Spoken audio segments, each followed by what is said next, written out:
Mas Ari, Iya, ada yang bisa dibantu. ini saya dengan Kiki. Jangan nyebutin nama, Mbak. Saya lagi lagi live. Ada yang bisa dibantu? Miss, tolong bantu adik saya, Miss. Kenapa adikmu? Saya nggak tahu, Miss. Adik saya terakhir chat itu di tanggal 12 Agustus kemarin. Saya nggak tahu keberadaan dia sekarang itu di mana. Tapi terakhir saya cek nomor dia itu nomor Kamboja, Miss. Dan dia saat ini ada di Kamboja. Nah, saat ini dia tidak bisa dihubungi sama sekali, Miss. Oke. Adikmu cewek atau cowok? Cowok. Kamu orang mana? Saya asli Cirebon. Dia berapa lama ke Kamboja? Sudah berapa lama? Sudah dari Lebaran Idul Fitri kemarin, Miss. Berarti setengah tahun. Iya. Untuk di Kambojanya saya kurang tahu, Miss. Adik saya baru ngabarin itu di bulan-bulan ini, Miss. Sebelumnya tidak ada kabar sama sekali. Nah, untuk di Agustus pertengahan ini dia baru kabarin, tapi beberapa hari setelahnya dia hilang kontak lagi, Miss. Kalau di Lebaran kemarin kan itu barengan dengan kematiannya Rizal yang dari Banyuwangi. Gajinya kan besar toh, Dok, di Kamboja adikmu. Kenapa dia susah? Kalau sebelumnya dia nggak di Kamboja, Miss. Sebelumnya katanya di Taiwan. Di Taiwan? Iya. Taiwan atau Thailand? Taiwan atau Thailand saya kurang tahu juga, Miss. Tapi pas Lebaran itu dia udah sempat pulang juga, tapi dia berangkat lagi. Oke, terus? Nah, terus pada tanggal 12 kemarin dia masih sempat mengabari, Miss, mengabari kami sekeluarga. Tapi pada saat tanggal 18 kemarin itu nomor handphonenya dia itu nggak tahu sama siapa, Miss. Terus ada yang ngirimin pesan WhatsApp dari handphone adik saya itu bilang kalau adik saya itu di sana mau disiksa, Miss. Jadi katanya adik saya itu katanya dibilangnya mencuri, Miss. Tapi keluarga saya kan nggak tahu, Miss, itu kebenarannya kayak gimana. Terus dia tetap kekeh meminta ibu saya membayar uang sebesar 10 juta itu, Miss. Nah, kalau misalkan tidak mau membayar, katanya adik saya mau disiksa gitu, Miss. Dan terus mau dijual lagi ke perusahaan gelap, katanya gitu. Miss Juni udah ngeri banget bahas tentang Kamboja ya, nggak tahu kenapa. Iya. Miss Juni udah nggak tahu, karena ada yang bilang gajinya 1 M, katanya dapat 70 juta, 80 juta. Miss Juni udah nggak mau bahas lagi Kamboja. Miss Juni ngeri. Gini aja, kamu tak kasih nomor hotline-nya Kamboja aja ya. Iya, Miss. Karena Miss Juni udah nggak tahu harus ngomong apa dan bagaimana. Ini tak kasih hotline-nya Kamboja. Kamu yang ngomong sendiri ya. Hotline-nya. Iya. Oh, kamu telepon aku di mana ini? Kamu telepon aku bukan di nomor Indonesia ya? Di Indonesia, Miss. Oh, kamu gak telepon aku di nomor Indonesia. Harusnya kalau masalah Kamboja itu teleponnya di nomor saya yang Indonesia. Kamu telepon saya di nomor Hong Kong. Oh, Nggak apa-apa. Tak kasih sekarang. Ini nomor hotline-nya Kamboja ya. KBRI Kamboja ya. Itu sudah tak kasih ya. Iya, Miss. Coba hubungi mereka, nanti baru cari Miss Yuni ya. Iya, Miss. Nanti info ke Miss Yuni juga ya. Iya. Terima kasih. Ceritakan kronologinya seperti apa, terus data-datanya juga ya. Kalau misalkan nggak tahu data-datanya sama sekali gimana, Miss? Terus gimana orang bisa nyari dan bantu, nak, kalau kamu tidak punya data sama sekali? Saya juga nggak tahu, Miss. Kemarin nggak ada data-data yang dikirimin adik saya itu. Ya udah, KTP atau KK aja. KTP atau kakak aja ya, Miss. Sama paspor. Ada nggak paspornya dia? Paspornya itu nggak ada juga, Miss. Ya udah, ada apa aja kasihkan ke KBRI aja. Laporan ke KBRI Kamboja ya. Iya. Terima kasih ya, nak ya. Miss ya, makasih banyak aku udah bantu. Siap.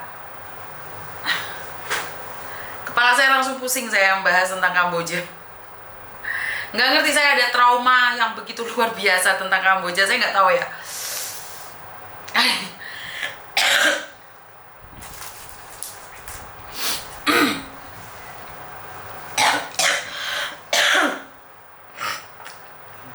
Karena dada saya langsung sesak.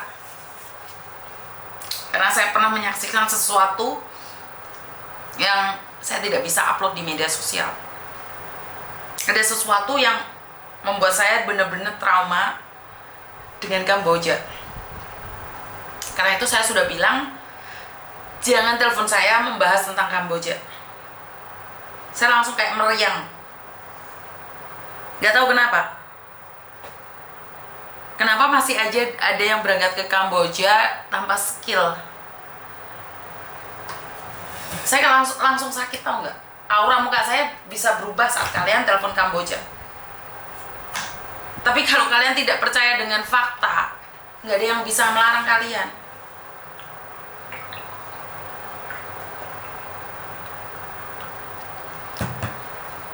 Jujur saya give up tentang Kamboja. Ada permasalahan apapun, saya cuma bisa ngasih nomor hotline-nya KBRI Kamboja. Selebihnya terserah kalian. Saya nggak mau bahas lagi. Saya boleh dong punya trauma, saya boleh dong punya rasa takut. Karena kalian tidak pernah melihat sesuatu yang diperlihatkan ke saya. Bahkan banyak orang yang nanya, Miss Yuni dapat itu dari mana?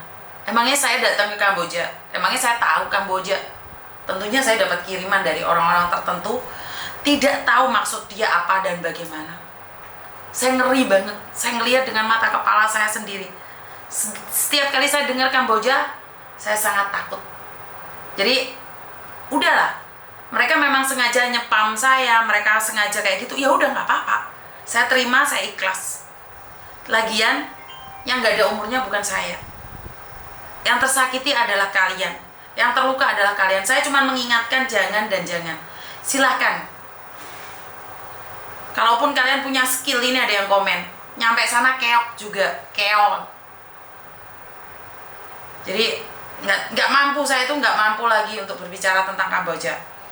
Ya, kalau orang nggak percaya, biar dia coba juga sih, nggak masalah. Silahkan dicoba. Karena saya mengingatkan berkali-kali, jenazah yang pulang dari Kamboja itu pasti alasannya sama. Halo? Jadi jenazah-jenazah yang pulang dari Kamboja itu ingat-ingat, kalau dia tidak mencuri, dia itu pakai barang-barang terlarang. Kalau nggak asam lambung. Kalau nggak asam lambung, mengakhiri hidupnya. Kalau nggak itu HIV. Itu alasan, semuanya tuh sama.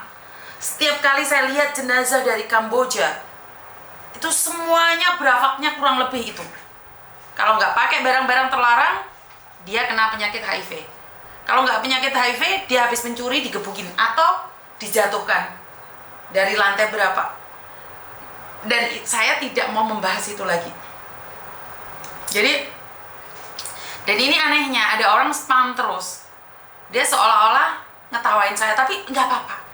Dia punya anak, dia punya keluarga, dia punya keturunan.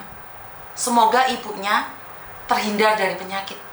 Dengan orang cara menyepam dan mengatakan kerja 1M, saya yakin keluarganya saat ini, ibunya mungkin jadi kembang amben. Makanya dia terus nyepam kayak gitu. Dia, karena ibunya mungkin jadi kembang amben, atau bapaknya jadi kembang amben, atau dia sendiri jadi kembang amben. Makanya dia nggak ada kerjaan, nyepam orang terus. Jadi orang itu memang sengaja kayak gitu supaya kita gagal fokus. Kenapa? Karena dia sendiri tidak bahagia. Makanya dia ingin orang lain juga tersakiti. Saya akan ngeblok? Enggak usah diblok teman-teman. Karena dia tahu, dia itu terluka, hatinya tidak tenang, dia sakit hati. Dia ingin orang lain tuh merasakan hal yang sama.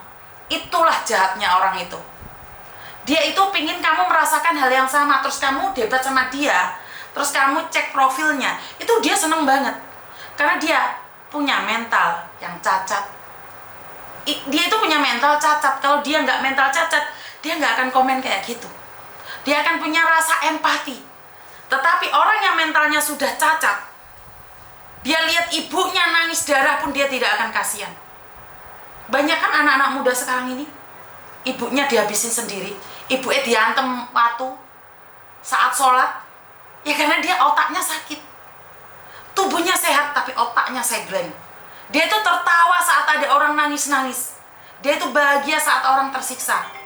Karena dia itu mentalnya lagi sakit. Serem orang-orang seperti itu.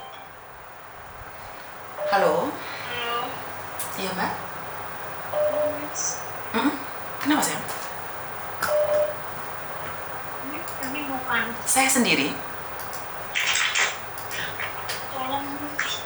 Hah? Saya dijual, Miss, di Cina, Miss. Dijual di Cina gimana maksudnya?